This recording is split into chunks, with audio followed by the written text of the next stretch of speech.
Welcome to the channel. Here we dive deep into powerful books and unpack their ideas in a calm, thoughtful way. In today's episode, we explore collective narcissism, a deep look into group identity, insecurity, and the hidden forces that shape how communities see themselves and others. If you enjoy clear, thought-provoking breakdowns like this, make sure to subscribe and stay with us for more.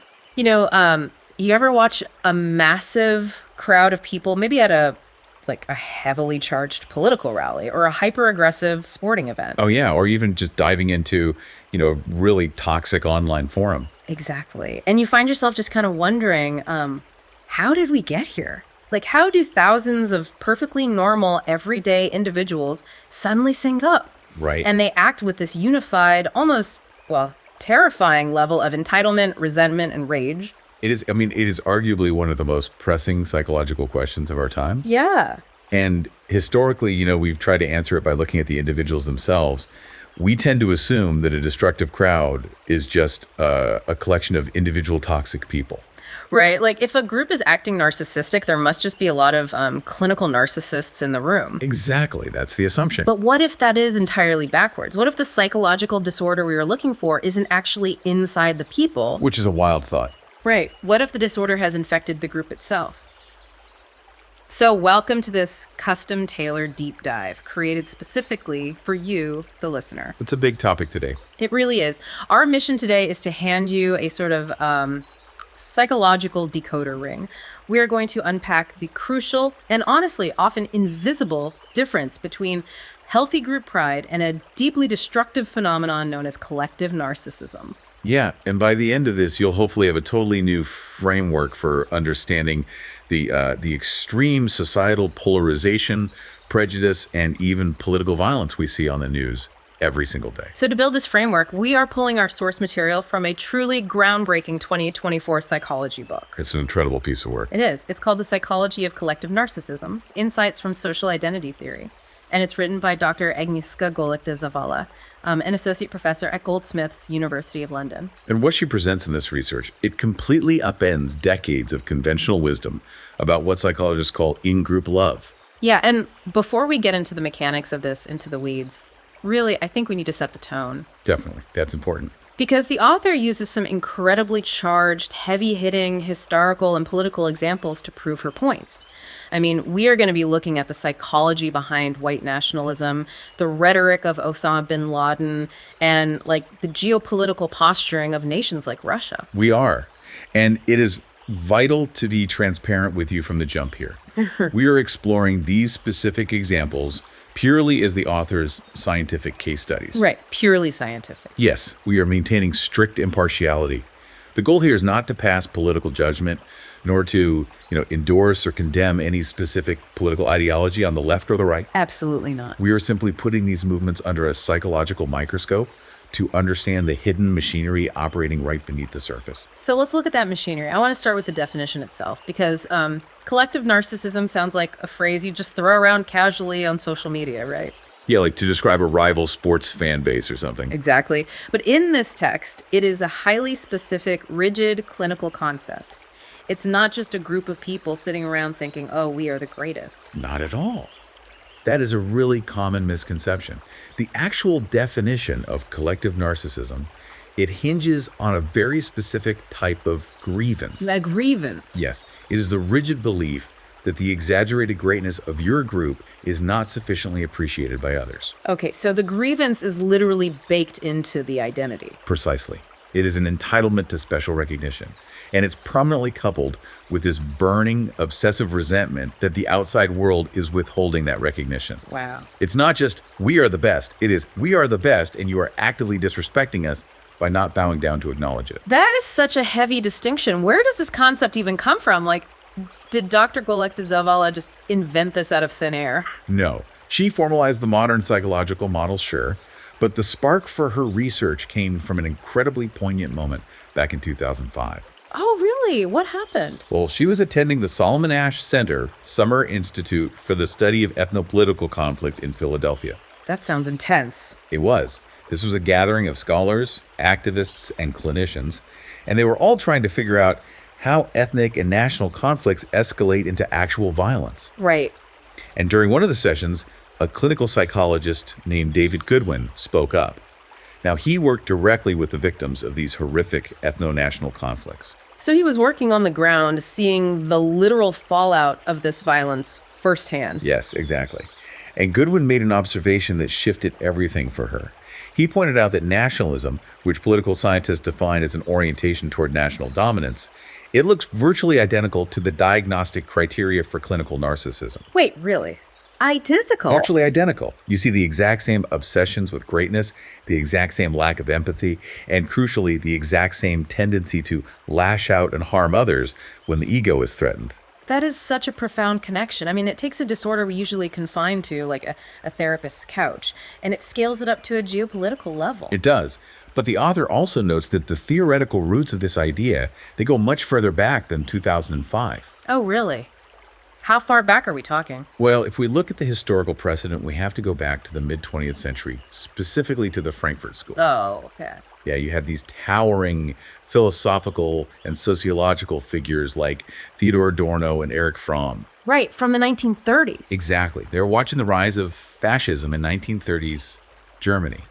And they were wrestling with the exact same question we asked at the top of the show. Like, how do you get millions of seemingly normal people to coordinate around something so monstrous? Because, I mean, you can't just diagnose an entire nation of millions of people with individual personality disorders. That doesn't make sense. Right, you can't.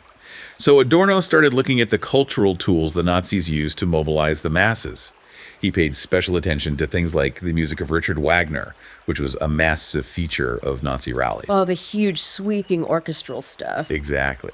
Adorno theorized that the grandiose, overwhelming nature of that environment tapped into something he called collective narcissism. So he used that exact term. He did. He argued that individuals use the group to compensate for their own feelings of social impotence. Impotence meaning like they feel powerless or insignificant in their own daily lives. That's it, exactly. When an individual feels small or economically crushed or socially marginalized, they can vicariously participate in the overwhelming power of a quote-unquote higher, more comprehensive being. Which is the group. They project all the qualities they wish they had onto the nation or the leader. In fact, Erich Fromm explained the psychological payoff perfectly. What did he say? He wrote, and I'm quoting the text directly here, "Even if one is the most miserable, the poorest, the least respected member of a group, there is compensation for one's miserable condition in feeling I am a part of the most wonderful group in the world. I, who in reality am a worm, become a giant through belonging to the group." Wow.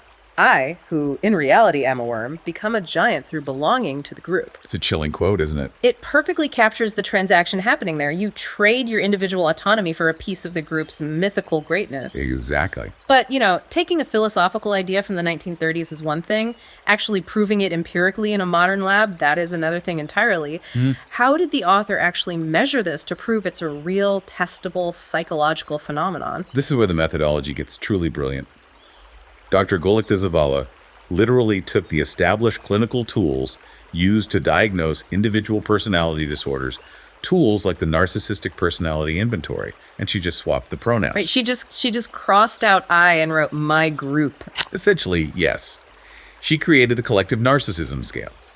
So where a clinical inventory might ask an individual to rate the statement, "People have never given me enough recognition for the things that I've done," she changed it to, "Not many people seem to fully understand the importance of my group." Oh, I see. Yeah, and instead of, "I insist upon getting the respect that is due to me," the prompt became, "I insist upon my group getting the respect that is due to it." Okay, let's unpack this. When you actually give that test to people, what happens? Does it track as a cohesive psychological variable, or does it just kind of fall apart in the data? It tracked perfectly. The statistical reliability was incredibly high. No kidding. Yeah, it turns out people process their group identity using the exact same entitled resentful cognitive architecture that clinical narcissists use to process their individual identity. That is fascinating. And what is perhaps most striking is the universality of this scale. It doesn't just apply to nations. Well, what else did they test it on? Over the years, researchers have applied the Collective Narcissism Scale to ethnicities, religious groups, ideological affiliations, political parties, genders, university affiliations, and yes, even sports fans. Sports fans. Yeah. And in every single context, the scale held up. It is a universal human glitch. Yeah. We can attach this toxic mechanism to literally any boundary we draw around ourselves. Let me try to put this into like an everyday context then. So if normal group pride is like wearing your favorite team's jersey, watching the game and feeling a sense of internal joy when they win. Right, healthy pride. Then collective narcissism isn't just cheering louder, it's wearing the jersey, walking down the street, and feeling a deep, burning personal resentment toward anyone who doesn't salute you for wearing it. Yes. And if the team doesn't make the cover of a magazine, you perceive it as a deliberate, malicious attack on your own existence. That captures the shift perfectly. Normal pride is an internal experience of joy. Collective narcissism is an external demand for submission. An external demand for submission. And if you're listening to this right now, this is a phenomenal lens to hold up to your own life. Think about a group you are deeply invested in. Yeah, maybe it's the company you work for, or a political movement you donate to. Or even a hyper-passionate online fandom you participate in. Yeah. Ask yourself, how much of your daily experience in that group revolves around genuine connection and shared goals versus a defensive, exhausting need for outsiders to admit how right or how great your group is? That's a tough question to answer, honestly. It is. But if your primary emotional fuel is anger that outsiders just don't get it, you are likely brushing up against collective narcissism. Which brings up a massive question for me. If this is a universal human glitch, are we just seeing more of it today because society as a whole is getting more individually narcissistic? That's the big debate. Because I remember back in the 2000s and 2010s, there was this inescapable cultural narrative that we were living through a quote-unquote narcissism epidemic. Right, the whole Generation Me discourse. Yeah. Yes, popularized by psychologists like Gene Twenge. Yeah, that's the one. The core argument there was that ever since the cultural revolutions of the 1960s, which heavily promoted, individual freedoms, self-esteem, and self-realization, American society, and particularly millennials, have become relentlessly self-focused. Right. The whole participation trophy generation thing, the idea was that because everyone was using more I and me pronouns, taking selfies, demanding special treatment as individuals, they were just naturally forming these toxic groups. Yes, that was the popular theory. But the source text actually pushes back on that narrative quite hard, doesn't it? It does. And it uses extensive cross-temporal meta-analyses to do it. The data shows that individual narcissism does not just climb upward in a straight linear progression over time due to, cultural decay. So what does it do? Instead, it fluctuates heavily in tandem with the economy. Wait, the economy? How does GDP dictate personality disorders? Well, because economic structures incentivize different behaviors. Economic prosperity and capitalism tend to foster individualism, mobility, and independence. When the economy is booming, society rewards self-promotion and grandiose branding. But economic hardship demands interdependence. You have to rely on your community, which fosters humility and suppresses individual grandiose traits. Do we actually have historical proof of that? Like hard data? We do. The text highlights a fascinating comparative study of cohorts from former East and West Germany. Oh, that's a perfect test case. It really is. They looked at individuals who came of age prior to the 1989 reunification. The participants who grew up in the capitalist, prosperous, highly individualistic West Germany displayed significantly higher levels of individual narcissism than those who grew up in the communist, economically suppressed East Germany during the exact same time frame. That is wild. And when you look at the American data mentioned in the text, it mirrors that perfectly, right? Yes. Because individual narcissism levels peaked right around 2008, and then they dropped steadily following the massive 2008 economic recession. Exactly. When the safety net vanished, the grandiose self-focus had to vanish with it. People had to lean on each other. Right. So the quote-unquote epidemic wasn't a permanent cultural mutation. It was basically just a symptom of economic conditions. Correct. Which means we cannot simply blame the rise of destructive group behavior on a society full of individual narcissists. They are two completely distinct beasts. Okay, so to truly understand why they're different, we probably have to look under the hood at the structure of individual narcissism itself. Yes, we do. Modern psychology generally uses a dual model to describe it: grandiose versus vulnerable. I think most people only really picture the grandiose version when they hear the word narcissist. They do. Grandiose narcissism is characterized by high, explicitly stated self-esteem, open vanity, and dominance. It's like the classic loud, arrogant type. Exactly. These are the individuals who use cunning, manipulation, and straightforward coercion to extract admiration from others. They think they are the best, and they demand you agree. But vulnerable narcissism, that operates completely differently, doesn't it? It operates from a place of deep hypersensitivity.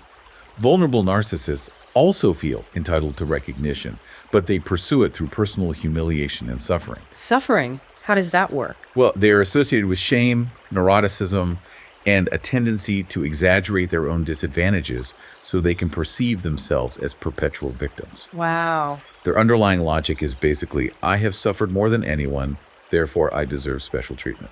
That perpetual victim mindset is so critical to understand.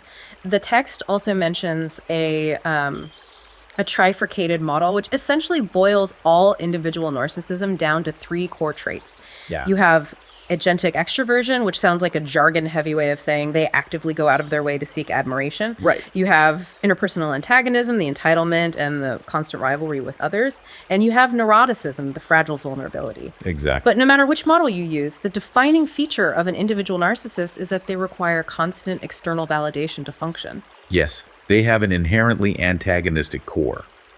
And the text points to a massive meta-analysis of over 300 studies that confirmed a crucial behavioral outcome. Which is? Individual narcissism robustly predicts interpersonal aggression. Interpersonal, meaning person to person. Correct. If you personally insult an individual narcissist, they will lash out at you directly to protect their ego.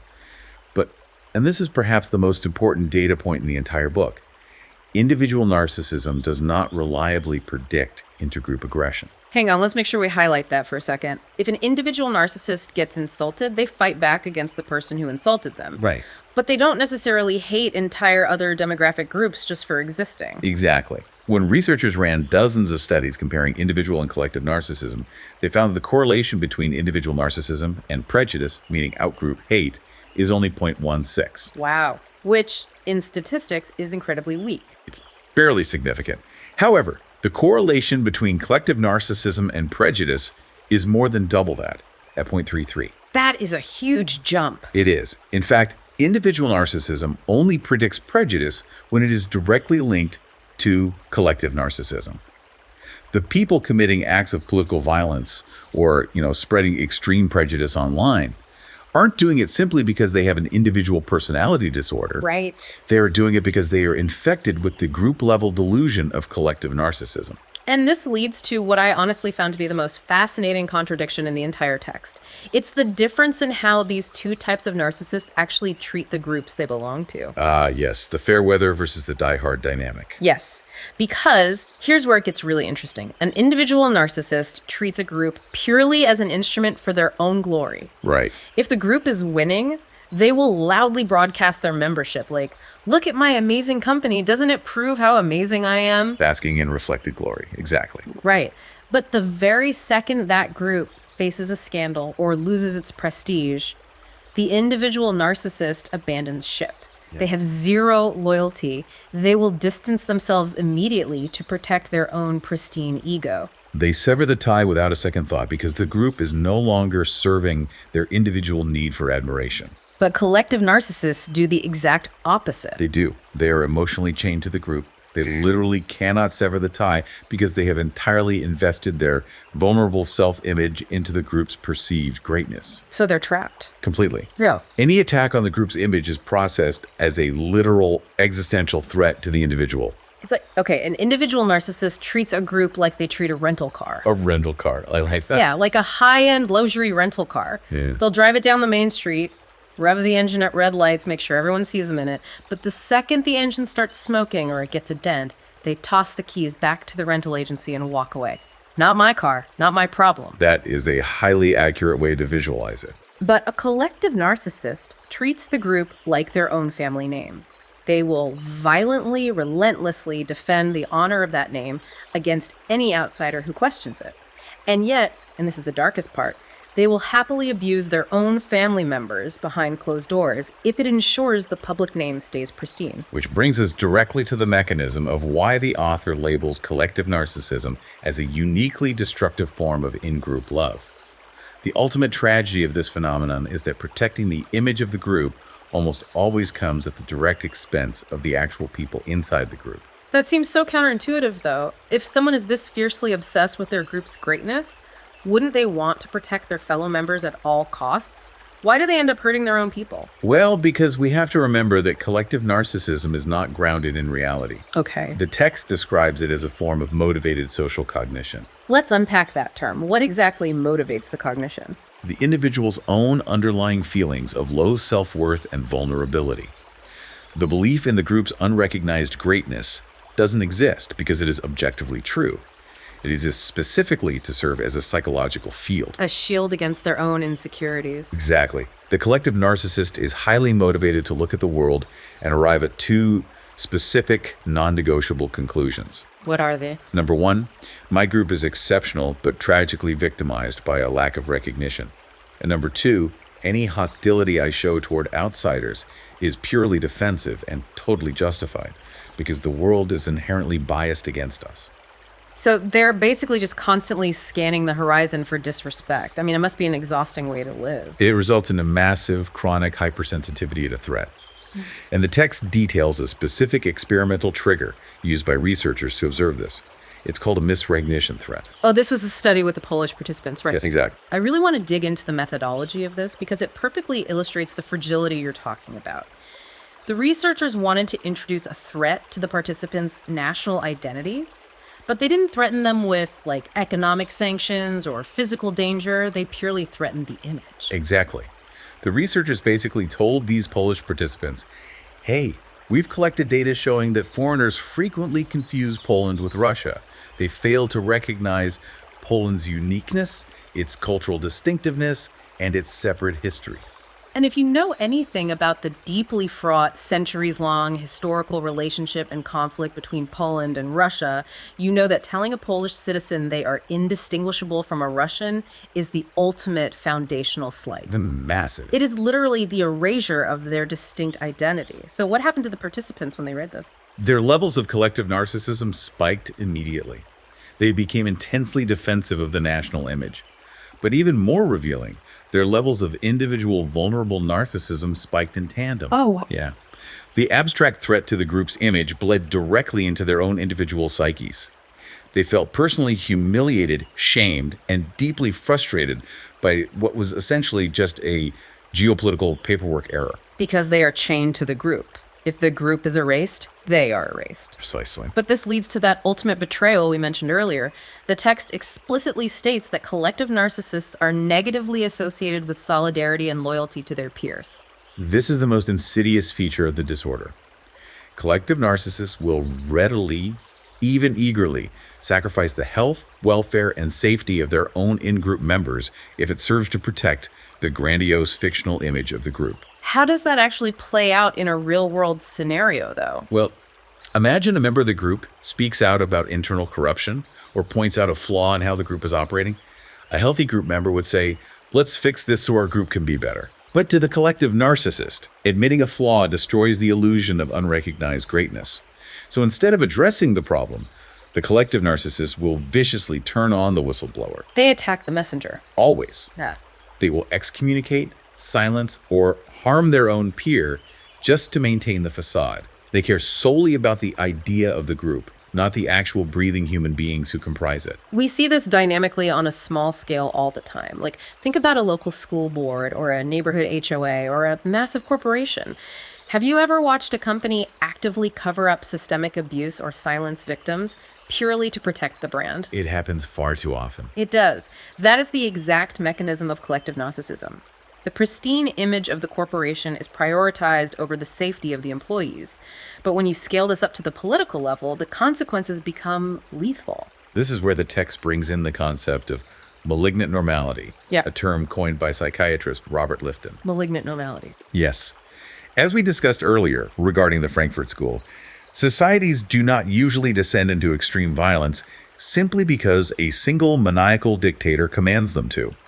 Atrocities happen when an entire society coordinates around shared, hateful ideas that become normalized. And the people who normalize these ideas, the text calls them identity entrepreneurs. Yes, identity entrepreneurs are leaders who succeed by organizing a social identity entirely around collective narcissistic beliefs. So they're weaponizing it. Exactly. They convince the populace of three things.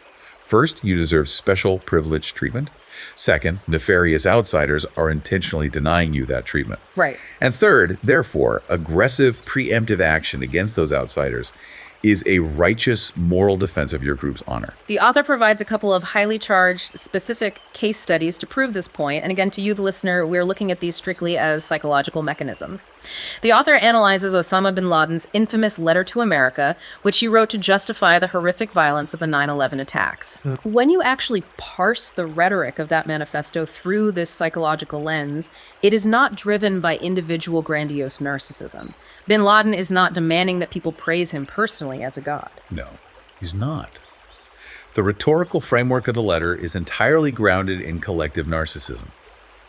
It expresses a foundational belief that the group he represents, fundamentalist Islam, is inherently superior to Western civilization and meant to guide humanity. Okay. Furthermore, it argues that this group is entitled to brutally punish members of outgroups for failing to properly recognize and submit to this privileged position. It is the textbook definition of collective narcissistic entitlement manifesting as catastrophic political violence. And the author also applies this exact same psychological lens to the 2017 Charlottesville alt-right rally here in the United States. Yes. The perpetrators of violence there were not just a random assortment of people who all happened to have individual personality disorders. No, they were mobilized by a shared normative belief system, white nationalism. And white nationalism functions structurally as a form of collective narcissism. How so? Well, it relies on the assertion that this specific demographic group is exceptionally entitled to dominance, historically unappreciated or under threat by outsiders, and therefore entirely justified in using aggression and violence to reassert its rightful place at the top of the hierarchy. It is terrifying to realize that the underlying psychological machinery in both of those vastly different extreme examples is identical. It is identical. It is the demand for privileged status based purely on group membership, which is then weaponized into outgroup hate. But if collective narcissism is the poison that inevitably leads to this kind of hostility, it begs the question, is there an antidote? There is, actually. Because earlier we said that normal group pride isn't inherently a bad thing. This brings us to what I think is the most vital, hopeful distinction in the entire text: the difference between toxic entitlement and genuine in-group satisfaction. To truly grasp the antidote, we have to look at how psychology used to view group dynamics.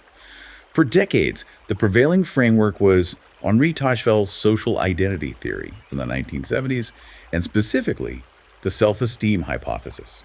How did that hypothesis work? It posited that humans have a fundamental, driving need for positive self-esteem. And because we derive a massive portion of our personal identity from the groups we belong to, the theory assumed that we naturally, almost instinctively, derogate or hate on outgroups to make our own in-group look superior by comparison. So the old assumption was that outgroup hate was just a baked-in, unavoidable byproduct of in-group love. The logic was, if I love my team and I want to feel good about myself, I automatically have to hate your team. Exactly. It viewed prejudice almost as a natural law of social physics. Wow. But Dr. Golek de Zavala's research completely dismantles that assumption. Extensive modern meta-analyses demonstrate that mere self-categorization, the simple act of identifying strongly with a group, does not reliably cause outgroup derogation. So it's not an automatic trigger.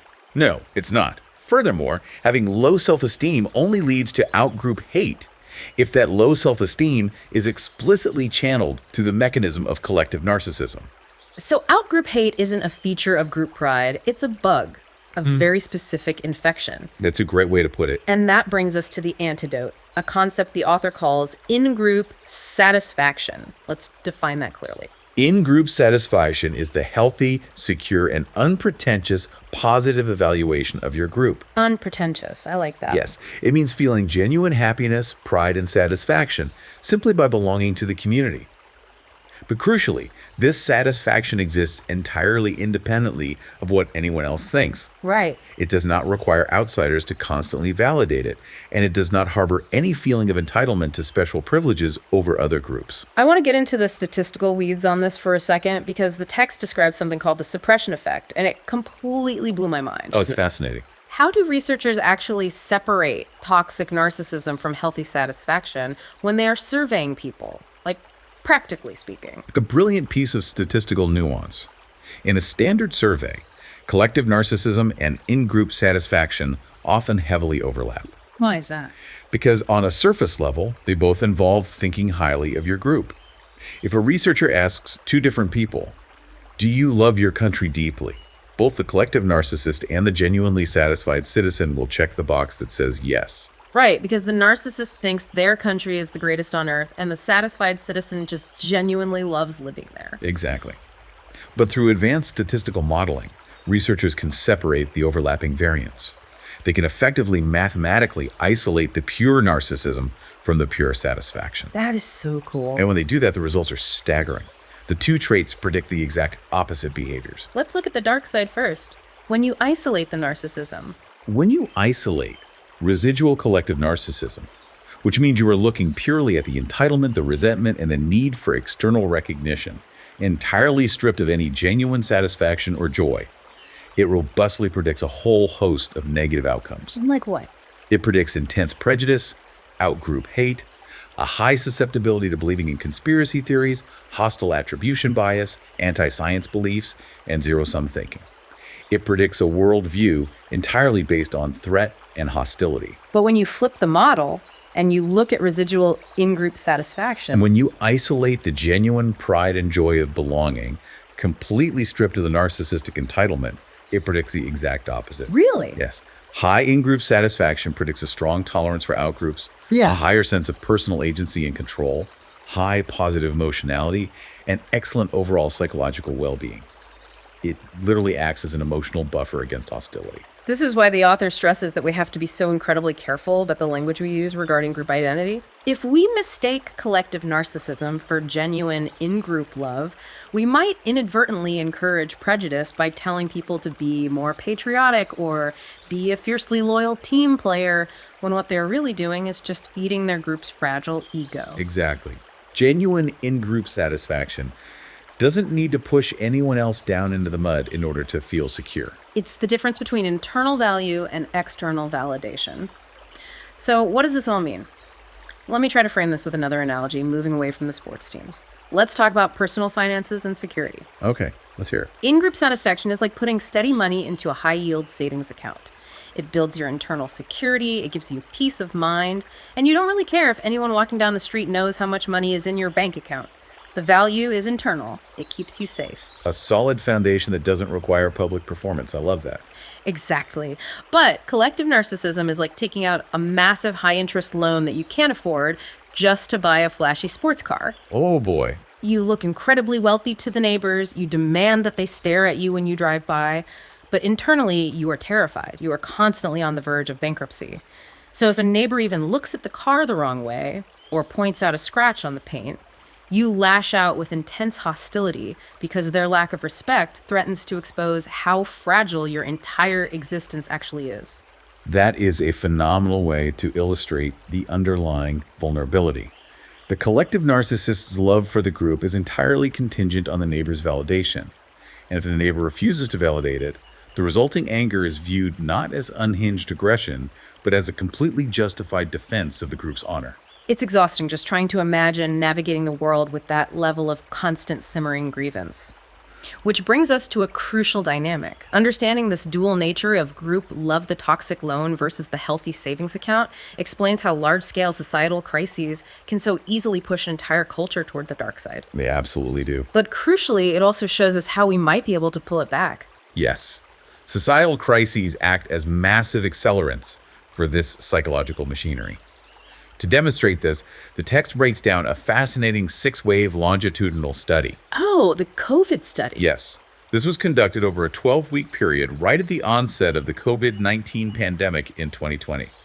Researchers track the exact same nationally representative group of participants, checking in with them every 2 weeks. And you couldn't ask for a more potent environment of uncertainty, threat, and isolation than the spring of 2020. What did the data reveal over those 12 weeks? It revealed a terrifying feedback loop, a vicious cycle between the individual and the group. Okay. The data showed that high levels of individual narcissism did not reliably predict an increase in collective narcissism.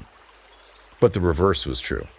High levels of collective narcissism did predict a significant, measurable increase in individual vulnerable narcissism over time. Wait. I want to make sure I'm grasping the gravity of this. Yeah. The abstract belief about the group actually infected and altered the individual's core personality traits over a matter of weeks. Yes. The mechanism works like this. When individuals are surrounded by a cultural narrative that their group is constantly unappreciated, humiliated, and under existential threat, they begin to internalize that grievance. Wow. The group's obsessions over a lack of external recognition bleed directly into the individual's psyche. It makes the individual feel personally frustrated, highly neurotic, and deeply victimized in their own private life. That is a staggering finding because it means the media we consume and the leaders we listen to have a direct corrosive impact on our mental health. They do. Like if a politician or a pundit on television is constantly screaming at you, our country is being humiliated, our group is being disrespected, the elites are laughing at us, that rhetoric isn't just making you a more motivated voter, it is literally making you, the individual listener, more psychologically vulnerable, paranoid, and neurotic over time. Yes, it is actively degrading your mental health to keep you engaged. That's so dark. It manufactures a personalized sense of grievance out of a synthesized collective narrative. And this dynamic leads to a deeply counterintuitive behavioral outcome that the author calls revolutionaries in reverse. Oh, I really wanted to dissect this concept because it perfectly explains a bizarre dynamic we see all the time in modern political and social discourse. What exactly is a revolutionary in reverse? Typically, when we use the word revolutionary, we are picturing a disadvantaged, marginalized group rising up to overthrow an oppressive status quo in the pursuit of equality and basic human rights. Right, the underdog. But collective narcissism does not only afflict the marginalized, it can heavily infect advantaged groups that already hold systemic power, historical privilege, and cultural dominance. The people who are already on top of the hierarchy. Correct. And when these advantaged groups embrace collective narcissism, they adopt the rhetorical style and the emotional posture of marginalized revolutionaries. So they act like the underdog. Exactly. They act as though they are scrappy, oppressed rebels fighting against a corrupt, overpowering establishment. They co-opt the language of the oppressed. But they aren't fighting for equality. What are they fighting for? They are fighting for the quote-unquote right to maintain their exaggerated privileged status and to continue discriminating against others. They are rebelling against the mere idea that they should have to share power or be treated as equals. Hence, they are revolutionaries in reverse. That makes so much sense. It explains why you frequently see individuals or groups with immense systemic power, massive wealth, or cultural dominance acting as though they are the ultimate victims of society simply because someone else is asking for a seat at the table. Yes. Because to the collective narcissist, equality feels like oppression. Their entire identity, their entire sense of safety is predicated on being superior. And because they view any loss of absolute superiority not as a step toward fairness, but as an existential threat to their identity, they feel completely morally justified in using extreme measures, even political violence or democratic subversion, to restore their rightful place at the top. Wow. It creates a highly volatile, highly dangerous psychological state within a society. So, how do we fix it? Like, how do we break the cycle? If this feedback loop is spinning out of control, if crises like pandemics or economic downturns are accelerating it, and if politicians and media figures are actively profiting from it by acting as identity entrepreneurs, how on earth do we pull society back toward healthy in-group satisfaction? Well, the text is realistic about the challenge, but it does offer a few scientifically backed avenues, both on an individual and a societal level. On an individual level, the research hints at the power of mindfulness practices. Mindfulness? Really? Yeah, studies suggest that individuals who engage in mindfulness training show a reduced link between collective narcissism and actual prejudice. Why does mindfulness work against something as powerful as collective narcissism? Because mindfulness encourages emotional regulation and cognitive distance. It reduces the ego's immediate, unthinking hypersensitivity to threat.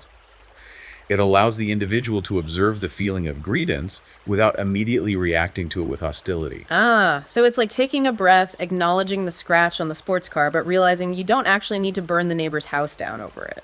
Precisely. But individual mindfulness isn't enough to cure a societal disorder. The more profound, lasting solution has to happen at the cultural level. Right. We have to actively change the cultural narrative. We have to intentionally decouple our sense of group pride from the desperate need for external validation. Which means we need a new breed of identity entrepreneurs. We do.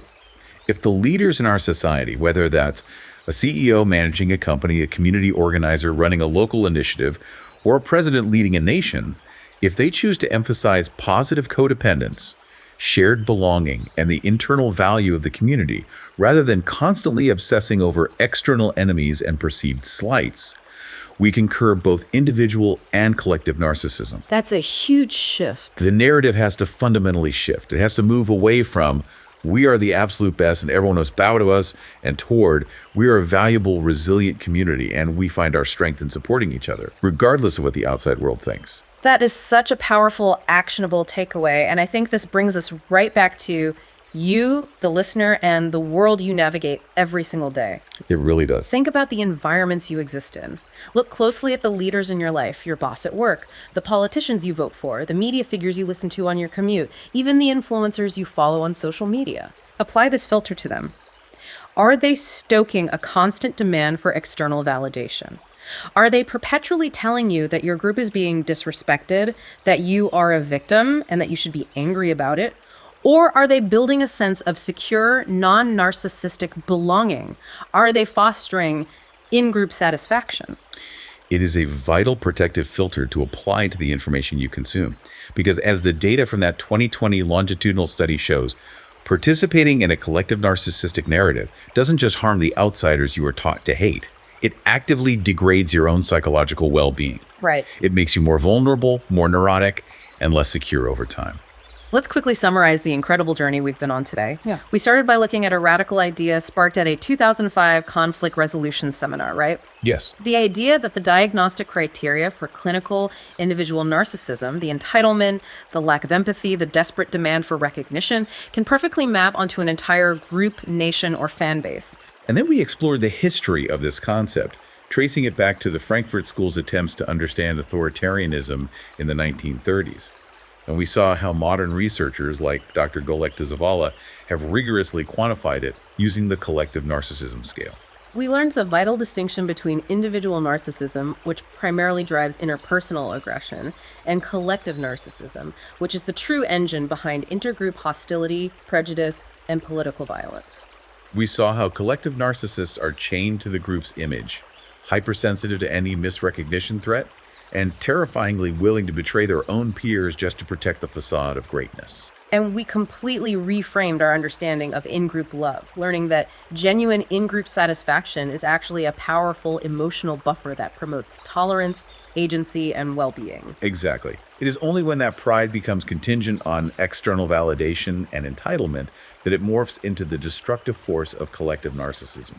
And finally, we explored how collective narratives of grievance can create a vicious cycle that actively harms the mental health of the individuals within the group, turning even advantaged, highly privileged demographic groups into revolutionaries in reverse. To leave you with a final thought to mull over as you go about your day, we spend so much of our time and energy worrying about the toxic narcissists we might encounter in our personal lives. We read articles on how to spot a manipulative partner or how to deal with a grandiose boss. Oh, absolutely. All the time. We are constantly on the lookout for individual pathology. But consider this. What if the most dangerous narcissism isn't residing in the people you meet? What if the most destructive narcissism is woven directly into the very groups, nations, and communities you identify with most strongly?